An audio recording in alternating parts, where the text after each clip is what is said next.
From New York, this is Democracy Now!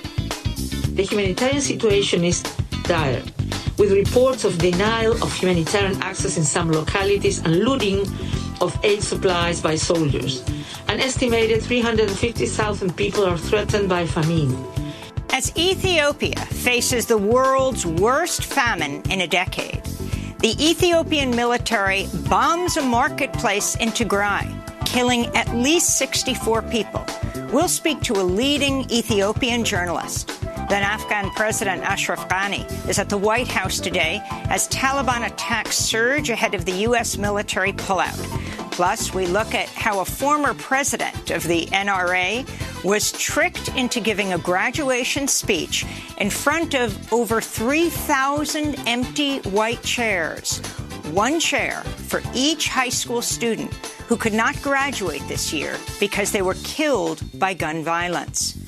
There are some who continue to fight to gut the Second Amendment, but I'd be willing to bet that many of you will be among those who stand up and prevent them from succeeding.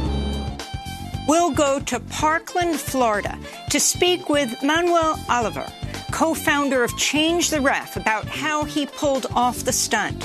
His son Joaquim was shot dead in the 2018 massacre at Marjory Stoneman Douglas High School. All that and more coming up.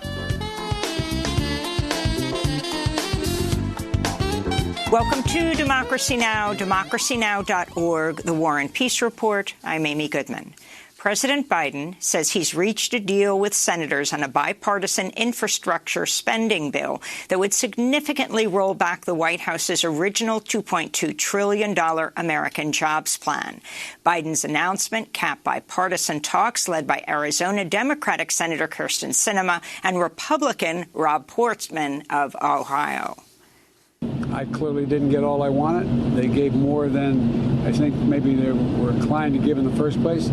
But this reminds me of the days we used to get an awful lot done up in the United States Congress. We actually worked with one. We had bipartisan deals. Bipartisan deals means compromise. The White House says the emerging deal does not include any new taxes. It would see the U.S. spend $579 billion on new infrastructure over 5 years, with some $300 billion going to transportation and $100 billion earmarked for roads, bridges, and other major projects. It does not include funding for major programs championed by progressives, including investments in green energy jobs and funds to combat the climate crisis.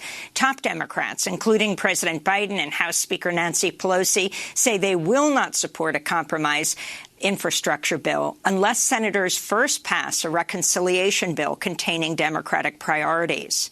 The Biden administration's backing the Trump administration's approval of the Enbridge Line 3 pipeline. On Wednesday, the Justice Department argued in a legal filing that an Army Corps of Engineers permitting process followed its legal obligations to consider the pipeline's environmental impacts. If completed, Line 3 would carry more than 750,000 barrels of Canadian tar sands oil a day across Indigenous land and fragile ecosystems. An Anishinaabe activist, Winona LaDuke, responded in a statement, quote, "This is a racist pipeline project forced down the throats of our people, an ecological time bomb, and a giveaway to a Canadian multinational oil interest. If the president is genuine in his pledge to take climate justice and tribal rights seriously, his administration must stop defending the Trump administration's decision and undertake a genuine analysis of Line 3's environmental and human impacts," Winona LaDuke said. To see our full interview with her, you can go to democracynow.org. Meanwhile, protests and direct actions against Line 3 continue in northern Minnesota. This week, water protectors locked themselves to a horizontal drill Enbridge is using to bore under the Straight River. One water protector barricaded themselves inside the drill operating vehicle. An unprecedented heat wave fueled by the climate crisis is set to bring dangerously high record temperatures to the Pacific Northwest. Seattle will be hotter than Miami this weekend, with forecasters predicting it could reach 106 degrees Fahrenheit on Monday. Portland, Oregon could see a record-shattering 113 degrees Fahrenheit. In Canada, Vancouver Island is expected to break all-time record highs that in turn were broken last Monday. The National Interagency Fire Center warns surging demand for firefighters and equipment could soon outstrip fire crews' ability to battle blazes as an unprecedented drought worsens in the western United States. The Federal Fire Agency says nearly 9,000 firefighters are currently battling 47 large conflagrations. There have been over 29,000 wildfires across the U.S. so far this year, about 4,000 more than would be expected at this point in an average year.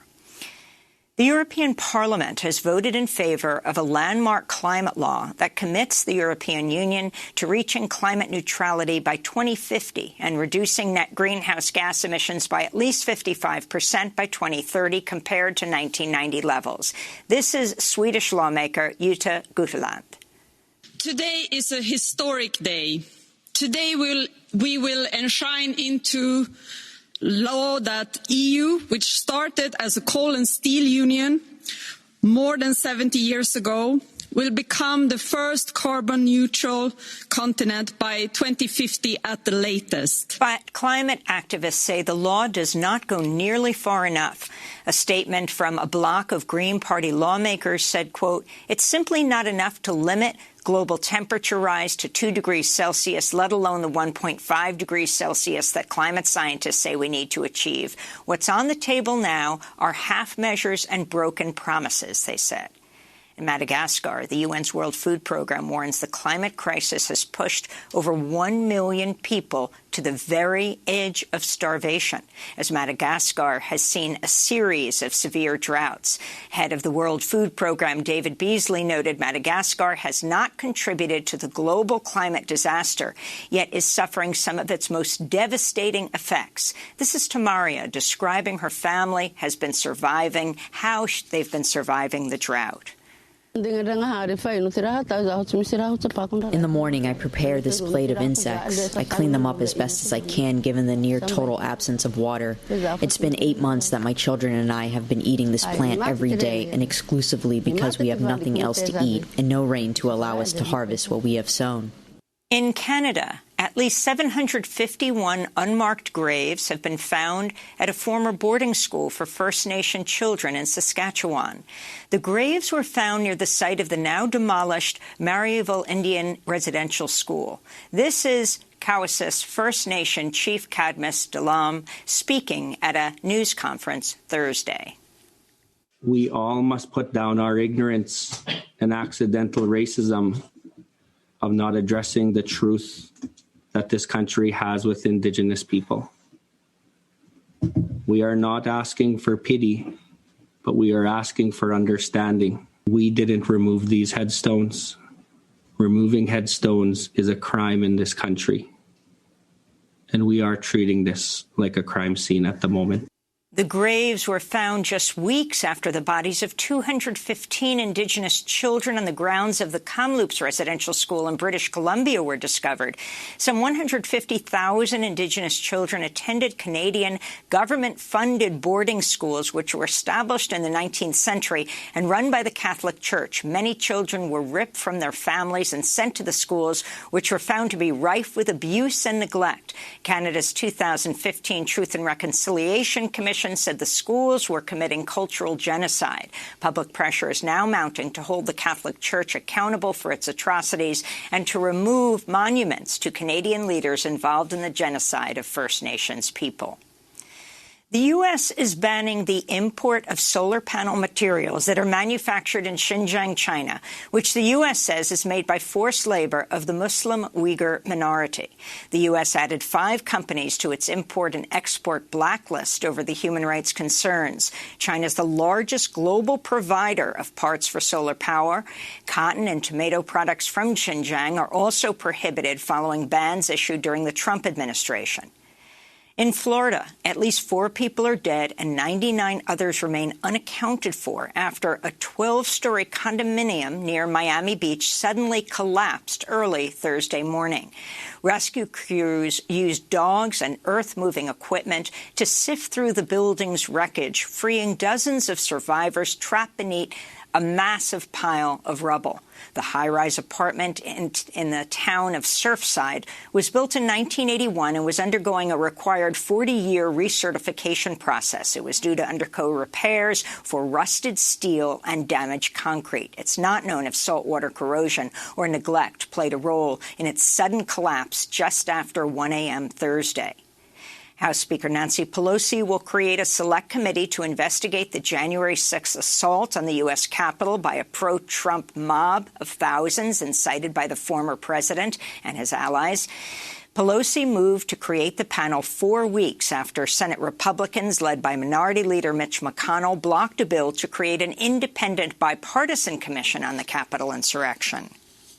Again, January 6th. Was one of the darkest days in our nation's history. I've said it now 3 times.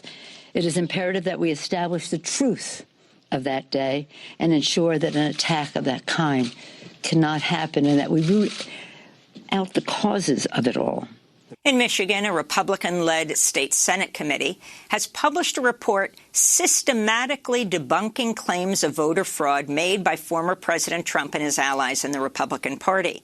The 55-page document concludes there was, quote, no evidence of widespread or systematic fraud, unquote, in the 2020 election, and discredits conspiracy theories advanced by Trump's lawyer Rudy Giuliani that hundreds of dead people voted, that voting machines were hacked, or that hundreds of thousands of illegal votes were cast. However, the Michigan Senate committee, Republicans, used the report to promote voting changes that would make it harder for people to vote by absentee ballot. A New York state court has temporarily suspended Rudy Giuliani's law license, citing his lies about the 2020 election. The court found there's, quote, uncontroverted evidence that Giuliani communicated demonstrably false and misleading statements to courts, lawmakers, and the public at large in his capacity as lawyer for former President Donald J. Trump and the Trump campaign, unquote. Giuliani railed against the court's ruling Thursday. I mean, I might as well be in Iran or East Germany before the change. This is a one-sided decision. In Minneapolis, a judge is delivering the sentence today for former police officer convicted murderer Derek Chauvin. Prosecutors are seeking a 30-year prison sentence. Chauvin was convicted in April of murdering George Floyd on May 25, 2020. Floyd's death sparked a national and global uprising against police violence and racism. The UN warns the pandemic has increased the vulnerability of children in conflict zones who are at the heightened risk of abduction, recruitment to fight, and sexual violence. In 2020, at least 8,400 children were killed or harmed in wars. Save the Children said the UN report left out many perpetrators of grave violations against children, including Ethiopia, Israel, and the U.S.-backed Saudi-led coalition waging war on Yemen, which killed 200 children last year. And in the occupied West Bank, protesters decried the apparent killing of activist Nizar Banat after he was arrested and beaten by Palestinian Authority forces. Banat was an outspoken critic of the Palestinian Authority and its president, Mahmoud Abbas. This is his widow, Jahan Banat. What are they killing us for? They will not kill all the Palestinians. Palestinians are not afraid of Israeli occupation soldiers. Will they be afraid of the Palestinian Authority and its forces?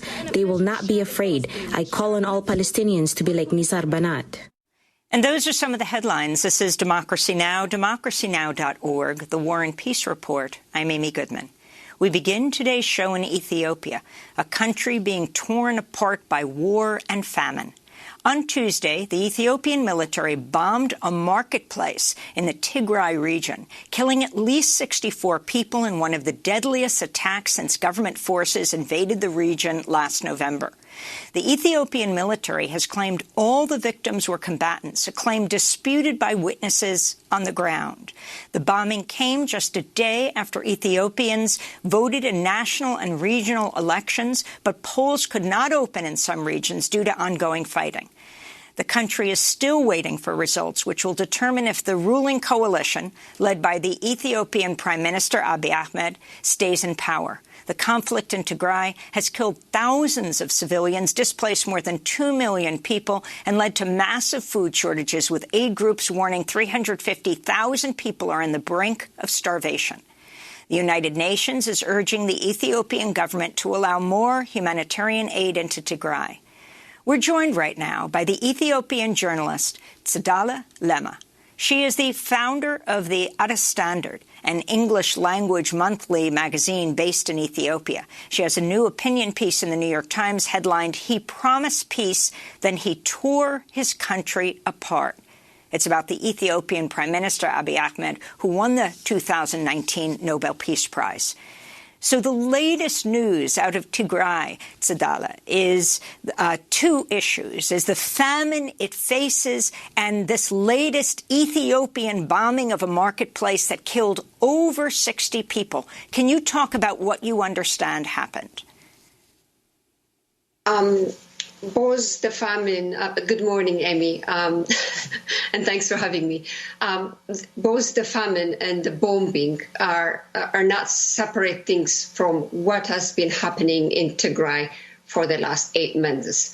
The war, they began in November, on November 4th, in what Prime Minister Abiy Ahmed said was a very short operation to apprehend members of, or what he called the criminal cliques of the TPLF, which is the party that was administering the Tigray regional state. So this operation, law enforcement operation, as it was called initially, has morphed into a civil war, which has gone into now this horrific outcome of a war that displaced, as you said, more than 2 million. Thousands are dead. We don't know the death toll yet. The war is not ending. There is no end in sight for that.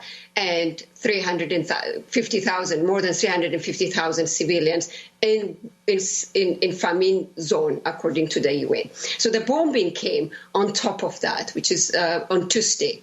The military is saying the targets were combatants. But all information coming from the region, including reports that we have filed, indicate that this was a market airstrike on a market, and the victims are civilians, including infant children there. The army still maintains that the target were combatants, and there is no explanation as to why the pictures of civilians are emerging if we go by the army's interpretation of things. So this is the cumulative effect of the war that has been going on in Tigray for 8 months. So can you talk about this bombing in particular and the fact that the Ethiopian military has admitted that it engaged in the bombing? And what is the cause of the Ethiopian attack on Tigray and the use of Eritrean soldiers, sometimes disguised as Ethiopian soldiers, in the mass killing? Well, these are two separate. The immediate cause of the bombing is not clear yet, but from what we get, the last few days, there has been a renewed fighting between the Tigray Defense Forces, as they have now renamed themselves. These are military armed people that belong to the Tigray regional state. And the federal forces that are backed by the Eritrean Defense Forces. So there has been some sort of calm over the past few weeks, but there is a renewed conflict now, and officials from the Tigray, the ousted Tigray regional state government, are saying they have regrouped now, and they are attacking what they call enemy posts. So there is a renewed fighting happening, which is far from the government's assertion that the fighting is over. The government said on November 28th that the operation, the rule enforcement operation, was over already, but it didn't. So there is a renewed conflict. So we don't know if this bombing of a marketplace has to do with the loss the Ethiopian Defense Forces are facing, because that's what the Tigrayan government officials, the ones that have been ousted by the federal government, are saying that the federal army is sustaining losses. So what triggered it is yet to be investigated. We don't know. And how it is that a marketplace is targeted where civilians are the obvious casualties. So this is the background to the bombing. But the general background to the war is inherently a political difference that morphed into a political violence, a military violence. The precursor to that is an election that the Tigray regional state has unilaterally conducted in September after the federal government decided to postpone the general election that took place this week because of the COVID reason. So the regional state defied that, and they said they would like to have their unilateral election for the regional council. So they had that election in September 9th of last year.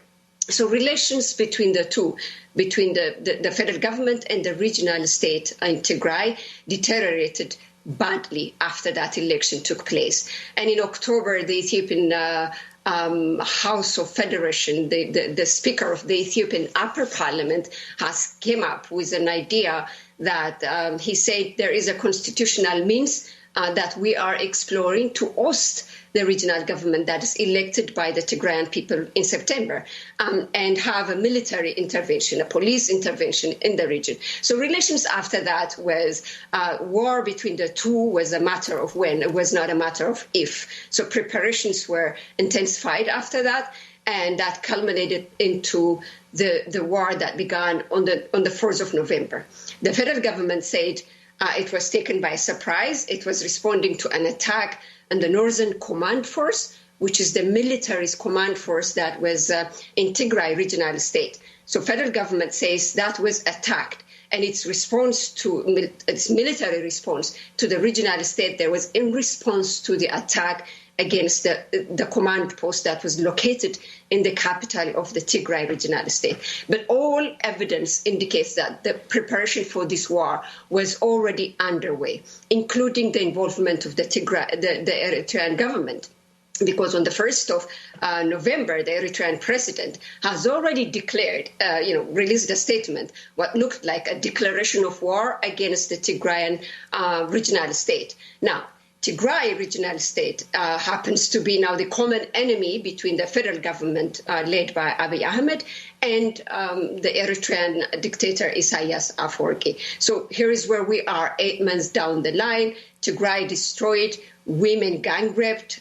In fact, sexual assault is being used as a weapon of war, including hunger being used as a weapon of war. A lot of other sorts of war crimes being committed in Tigray regional state as we speak. So the initial cause is that political disagreement between the federal government and the Tigray regional state. You write in your New York Times op-ed piece, he promised peace, then he tore his country apart, saying the war in Tigray, though exceptional in its brutality, is not an isolated case. Can you give us the history of Prime Minister Abiy Ahmed, who amazingly won the Nobel Peace Prize just 2 years ago in 2019. Your response at the time, since you talk about this not being isolated, and what that means for today in the midst of this election. Yeah, so Prime Minister Abiy Ahmed was a largely unknown figure 3 years ago. He came to the helm after the previous regime, which is a coalition of 4 major parties and 5 other small periphery parties, almost collapsed under the weight of an incessant protest by the Oromo, the Amhara, and also other minority groups in the southern region of the Ethiopian Federation.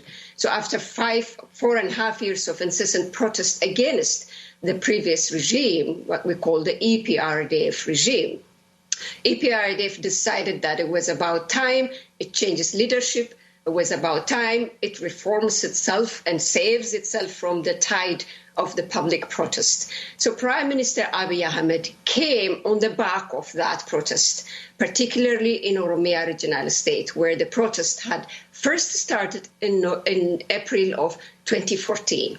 It went on until 2018 when he came. So he came to the power by the decision of the ruling party, which he then quickly dismantled after he came to power. So this is the background of Prime Minister Abiy Ahmed. He was a key part of the party that he dismantled, the EPRDF, the party that was dominated by the Tigray, the TPLF, which is now at war with the federal government, with the army of the federal government. And so when he embarked upon changing or reforming that party that was collapsing under the weight of popular protest, what he did was to implement those directions put in place by the EPRDF.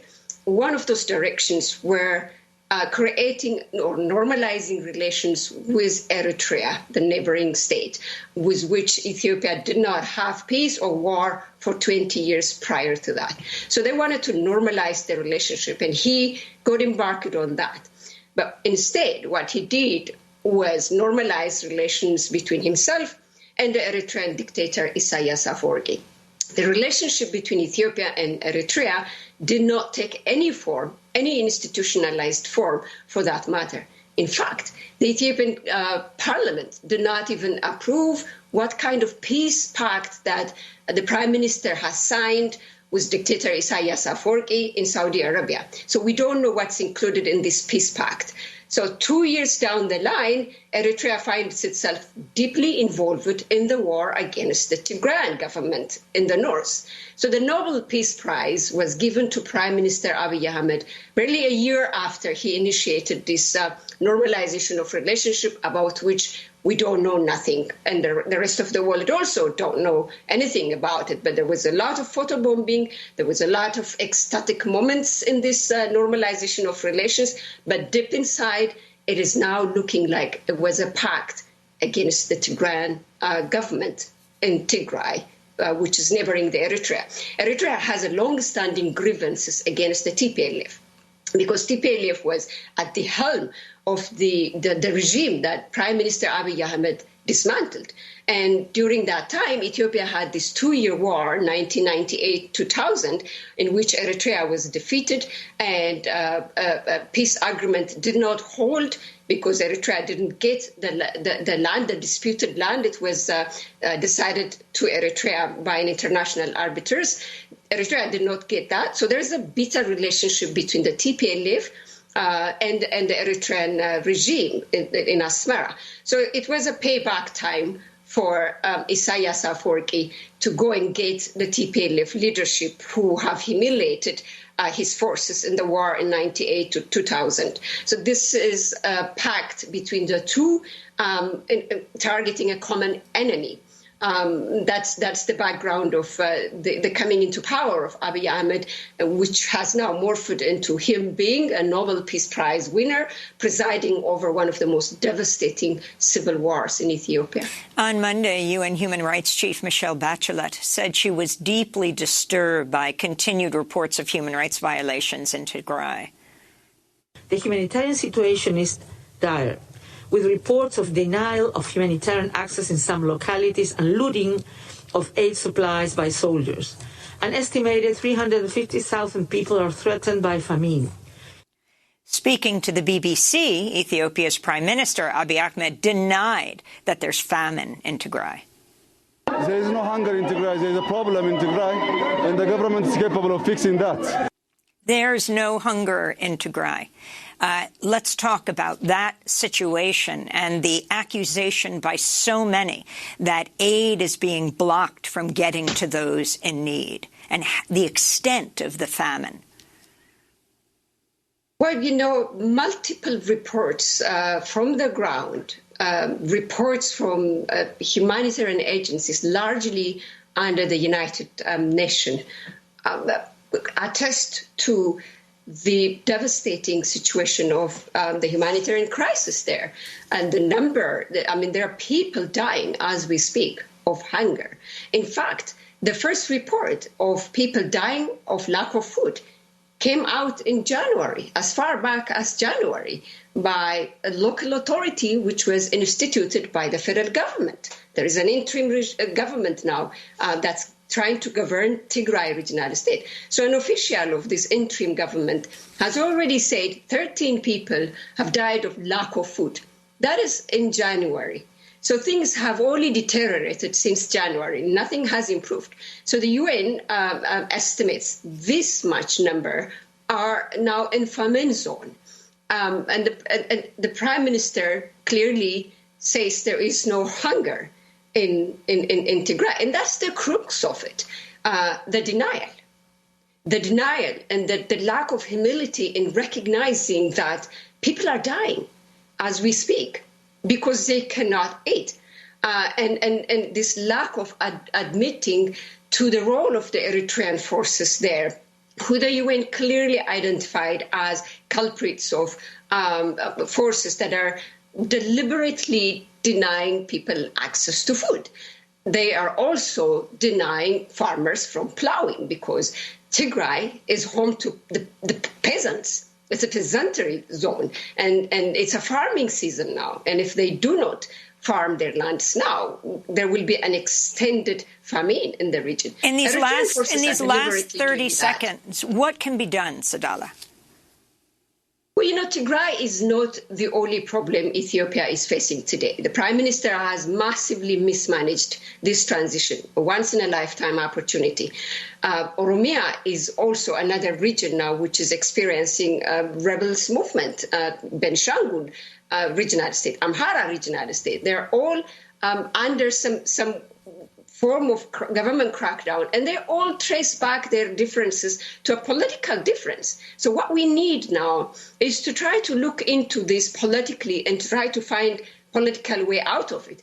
This you cannot do it by jailing your opponents, dissidents, and by bombing your critics and your dissidents. You cannot do this. You can only do this by having a political solution.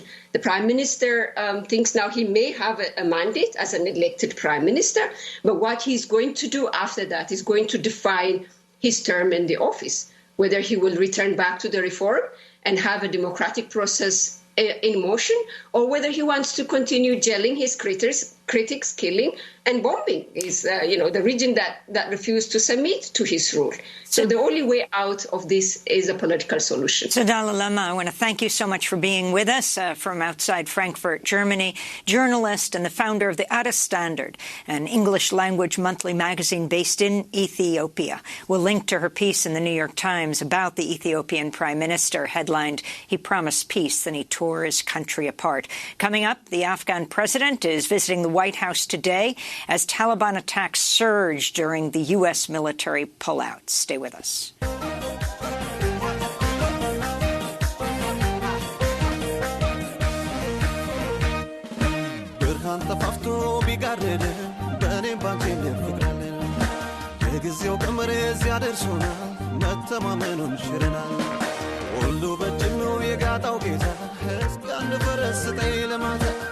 مش بيجلم من قد يدفع ورجع ما يشاف فكرة فرس وانا فرس اسكاو زي اللي بيدجوا رأس ويكان مدرج ويكان يكون وراي بدوت عليه من المرتني يا بادما يا بافردا نابرقي سيفرد كيسا صورتك سكر سيسن بيراداقا دامان جران دوبين نامل كوبتك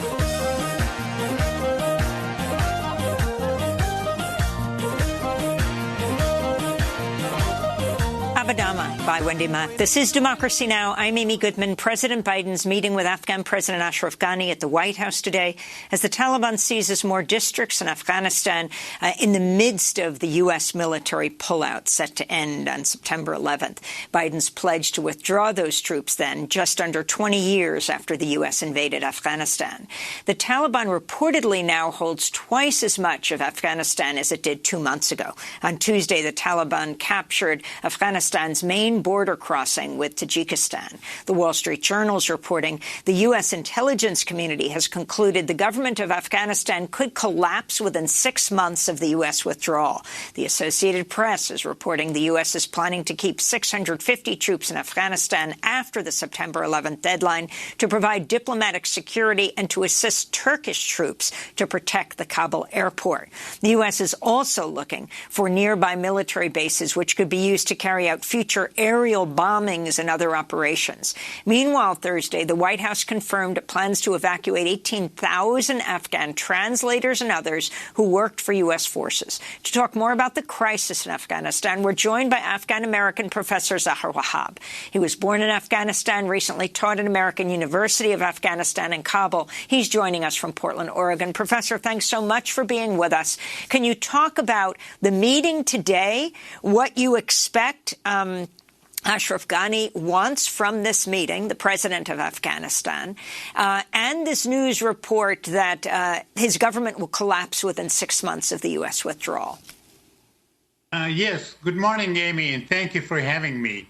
President Ashraf Ghani and his entourage of 10 people, which includes his wife, apparently, met with Senator Mitch McConnell yesterday and Senator Risch, urging them to ask the White House to extend, its withdrawal and keep its commitment to preserving the Afghan government.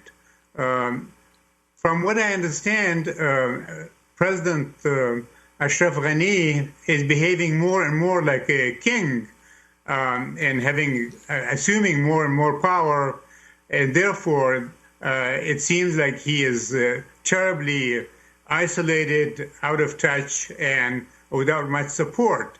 The delegation he has with him are the usual people, 4 women, including his wife, and 6 or 7 men from his administration mostly. And in Afghanistan, there's already talk about the not representative nature of the delegation. Apparently, Mr. Ghani was trying for months to meet with President Biden alone. But President Biden was telling him, no, I will not meet you alone. You have to come to D.C. With a broad-based, representative, inclusive delegation. And yet this delegation is not broad-based and not very inclusive, and it's the usual people that he tried to use. So I think, as you pointed out, the situation in Afghanistan seems to be unraveling rather fast. There's fighting going on in most of the provinces. The Taliban have captured almost a fourth of the 400 districts in the country, circling many of the major cities like Mazar-e-Sharif and even Kabul. The speculation is that the Taliban are getting ready for assaulting the major cities. And so I think President Ghani is going to be asking the White House for a stronger, deeper, and more extended commitment because the Afghan National Defense Forces are unable to even protect their own bases. There is speculation, there is observation, that in many cases the Afghan troops are either deserting or giving up and giving their weapons and so forth, all of the American-supplied weapons to the Taliban or joining the Taliban in some cases. And so what's the other thing that is happening in Afghanistan is that in many parts of the country, because there really has not been an effective government, a government that can provide peace, security. We're going to reconnect and go to the UN refugee chief, Filippo Grandi, who said last week that the United Nations is preparing for a likely further displacement of civilians in Afghanistan after U.S. and international troops leave the country.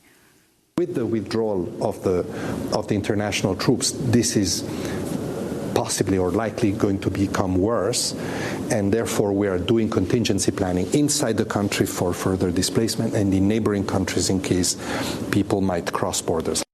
And at the end of a White House press briefing on Thursday, a reporter questioned President Biden about whether the U.S. would protect Afghan interpreters who aided American troops. Do you know anything on these reports about moving Afghan nationals to other countries who helped during the war? They're going to come. We've already begun the process. Those who helped us are not going to be left behind. Do you know what country they're going to move to first? I don't know that. I'll be meeting with with Ghani tomorrow. He's coming to my office. That will be discussion, but they're welcome here, just like anyone else who risked their lives to help us. And Pentagon spokesperson John Kirby said Tuesday that the schedule for pulling out remaining troops in Afghanistan may change, though at this point the September 11th deadline remains. As the Secretary has said, the withdrawal is on pace. It is a dynamic situation, and we've said that from the very beginning, which means that he and the chairman, General McKenzie, are constantly looking at the pace we're going at and the capabilities we have and the capabilities that we're going to need throughout to complete the withdrawal. And so, as we've said from the very beginning, while there is a schedule, we are mindful that that schedule could fluctuate and change as conditions change, too. We're going to go to break and then return to the Afghan professor, and then a remarkable moment in the gun control movement when the former head of the NRA is tricked into giving speech to 3,000 empty white chairs to signify, well, he didn't know it at the time, the more than 3,000 high school children who won't graduate this year because they died in gun violence. Stay with us.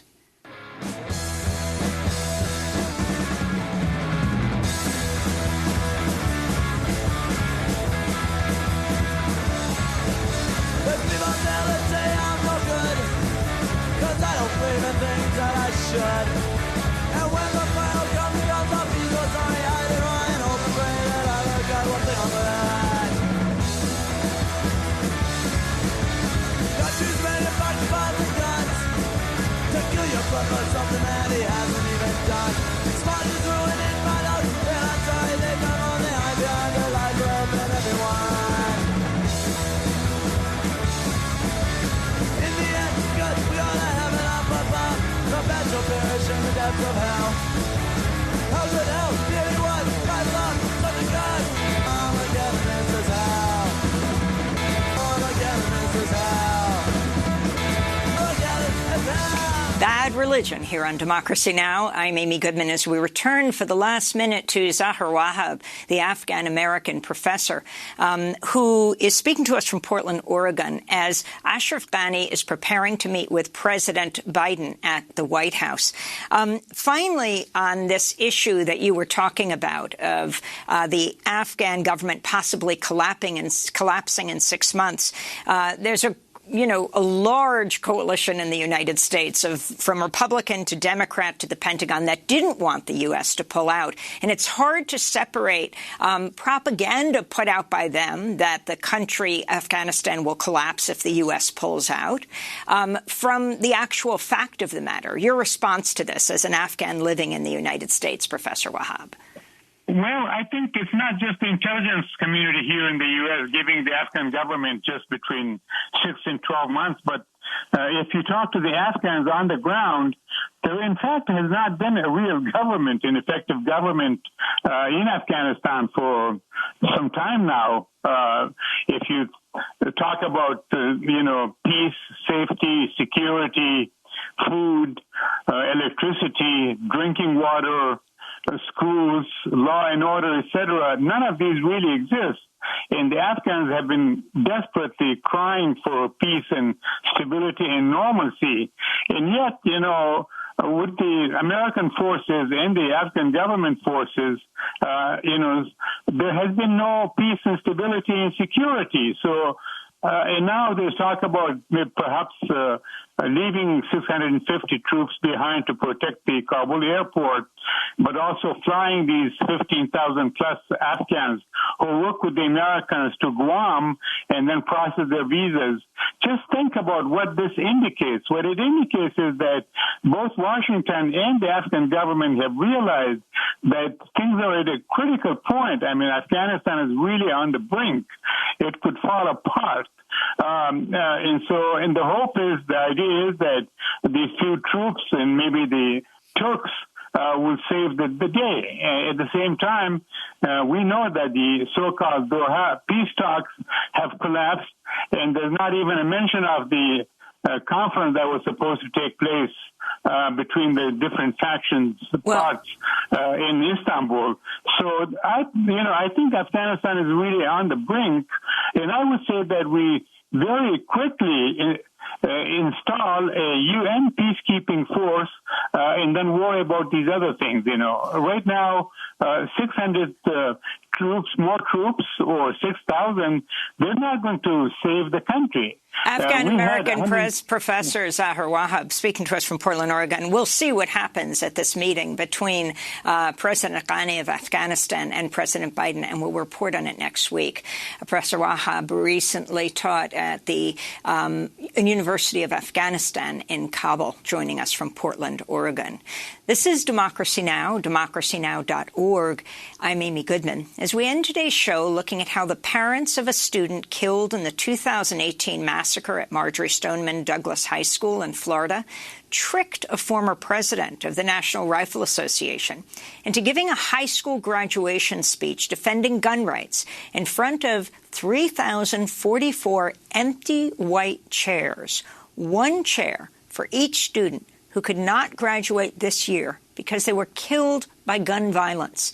David Keene, who still serves on the NRA board, thought he was giving a rehearsal speech for graduating students at the James Madison Academy at Las Vegas.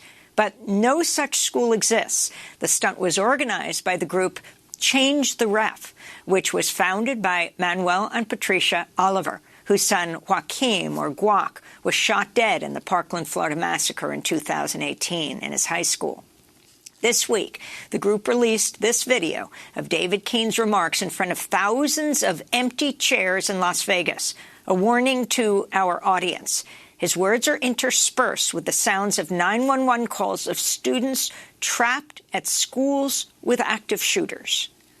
David Keene was the two-time president of the National Rifle Association. He continues to be a staunch defender of your Second Amendment right to keep and bear arms. Therefore, it is my privilege to introduce to you David Keene. Let me begin by telling you what an honor it is to be here to help celebrate your graduation. Picture for a minute the young James Madison, for whom this school is named. This year, you focused on one of the most important of Madison's amendments, the Second Amendment. There are some who continue to fight to gut the Second Amendment. But I'd be willing to bet that many of you will be among those who stand up and prevent them from succeeding. 911 emergency. Defending it is a challenge and a duty that Americans like you They were shooting into my classroom. who understand what has made the country the envy of the world must accept as their own. Okay, is anybody injured? Yes, a lot of blood. Please help, please. An overwhelming majority of you will go on to college, while others may decide their dream dictates a different route to success. School. Okay, do you know how many people are injured? So my advice to you is simple enough. Follow your dream and make it a reality. My son is in Stoneman Douglas. My daughter just texted me from school. She's at Stoneman Douglas. And never for a minute doubt that you can achieve that dream. Thank you.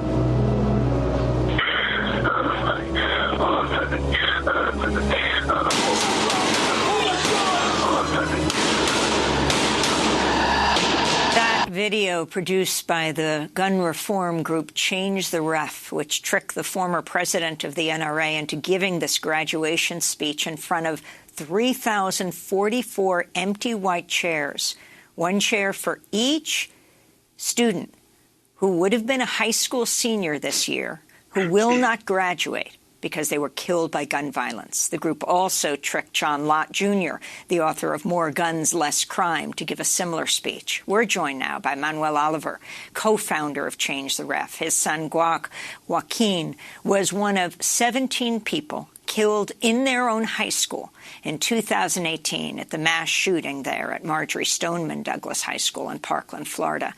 Manny, thanks so much for being with us. What you have portrayed in this, I don't even want to call it a stunt, this incredible action, this demonstration of what gun violence means in this country, unique in the world. Talk about what you did. Well, thank you, Amy, for having us here today. Well, this is our latest campaign. You know what we've been doing for the last 3 years, and we did something different this time. We actually confronted these leaders, members of the NRA, and representing the gun industry for decades. So we are very pleased with the results. You have no idea how many emails and text messages of support coming to my computer per minute. Like, it's incredible. I think that we need to do this more often, because it shows that the NRA, the gun industry, and the gun lobby are not as powerful as they say. And on the other hand, it also represents the amount of power that parents of victims can show and have. More, I'm pretty sure that enjoyed that moment when we were able to show the truth without any editing. There was no need for that. These guys are repeating their own words. This is what they believe, and this is what they have been repeating for decades. And I don't know in how many acts like this one with actual kids sitting down. So as part of this action that you engaged in, and it's truly amazing, for those listening on radio, the shot from above of the thousands of empty chairs is really astounding. You also invited John Lott Jr., who accepted the invitation to speak at the fake graduation ceremony. I want to play that clip. John Lott is an economist, educator, and scholar. He has authored several books, including More Guns, Less Crime, often referred to as the Bible of the National Rifle Association. It is my privilege to introduce to you Dr. John Lott. Congratulations. You all have made a new stage in life. You know, your school is named after James Madison, and he proposed what became the Second Amendment to the Constitution, that there's an individual right to people to be able to keep guns for protection. Can you name me one place in the world, any place in the world, that's banned either all guns or all handguns and seen murder rates go down? I can't find a single place like that. 911, what is your emergency? I was just working in the Department of Justice. Gun control advocates and Democrats will fight you tooth and nail.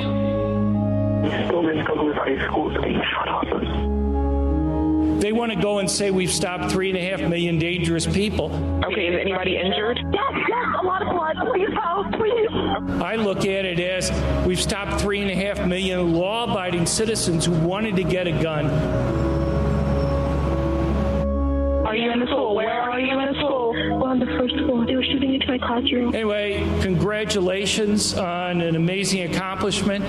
You know, I'm sure all of you will have a very bright future ahead. Thank you very much.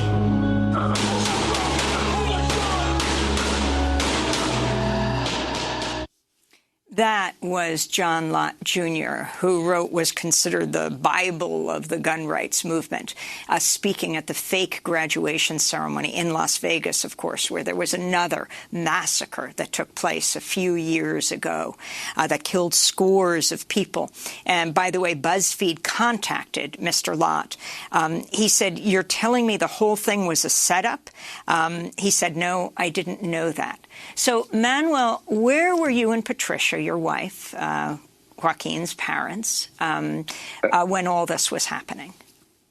We were right there. I mean, you have to also understand that this guy, his best accomplishment is that he wrote a book that is called More Guns, Less Crime. So that's the kind of person that is trying to, after all this happened, trying to protect himself behind the fact that we played with his words or whatever.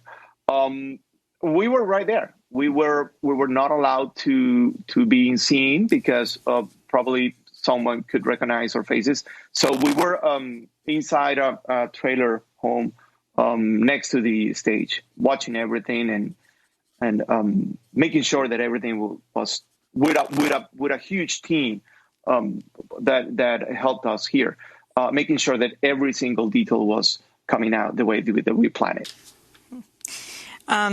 One of the spokespeople for Change the Ref, your group, said, ironically, had the men conducted a proper background check on the school, they would have seen that the school is fake. Talk about calling it James Madison High School. Well, we needed to bring the reality behind the gun big picture. Let's put everything together to make it very legit. And the fact that these guys were invited to become speakers in James Madison School, who is the guy that wrote down the Second Amendment, that will be a reason to be there. And it worked. So and again, this is more than how we did this and bragging about the way that we were able to bring these two influencers from the gun. You made a website lobby. Yeah, we made a website of the fake school. Correct. We made a website, and they went into the website. If you go deep into the website, you will see that that school was only working since April. So that's a red flag. But the egos of these people are beyond that. You know, they just wanted, let's go to Vegas, spend the weekend. It's everything ties together just like we planned it. Manny, we just have 1 minute. And, of course, it's graduation season all over the country. You've shown the more than 3,000 chairs of kids who won't graduate from high school because of gun violence. President Biden just gave a major speech on gun violence. Do you think the Biden administration is doing enough?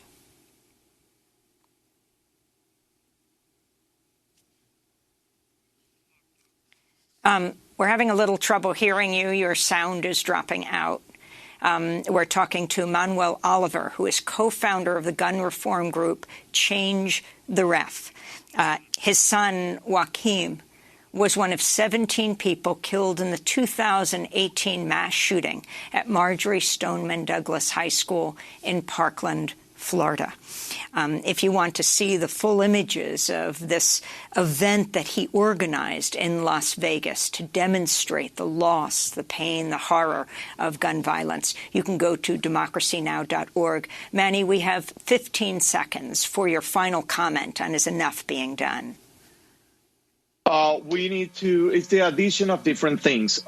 It's not only what President Biden is trying to do. It's not only what some leaders are trying to do. It's what we are trying to do, what the youth is trying to do. All those things together are bringing these conversations. We are having a conversation with no need of a mass shooting for you to call me. And that's advancing in the fight against gun violence. We thank you so much, and our best to you and Patricia. Manuel Oliver, thank you. This is Democracy Now! As we wrap up, stay safe. Special thanks to our whole team here at Democracy Now! I'm Amy Goodman. Thanks for joining us.